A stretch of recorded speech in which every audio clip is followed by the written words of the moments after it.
দেন, আজকেই আমাদের দিতে হবে। এটা কালক্ষেপণ করা চলবে না। কালক্ষেপণ করলে আমরা আজকেই এখানে অবস্থান কর্মসূচিতে বলবো। দেশের এই প্রেক্ষাপটেও আমরা আন্দোলন চালিয়ে যাব।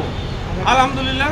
একটা প্রশ্ন করি, জি বলেন। এর আগে তো আপনারা অনেক মানববন্ধন করছেন, সমাবেশ করছেন, জাতীয় প্রেসক্লাবের সামনে পুলিশের দ্বারা নির্যাতনও হচ্ছে। আগামী 12ই ফেব্রুয়ারি জাতীয় সংসদ নির্বাচন, আপনি কি মনে করেন এই কয়েকদিনে আপনাদের দাবি তত্ত্বাবধায়ক সরকার মেনে নিব, এটা কি আপনি মনে করেন? অবশ্যই মেনে নেওয়ার যোগ্য, কারণ সচিব মহোদয় আজকে 20 দিন থেকে এই সকল প্রতিষ্ঠান যাচাই বাছাই শেষ করছেন।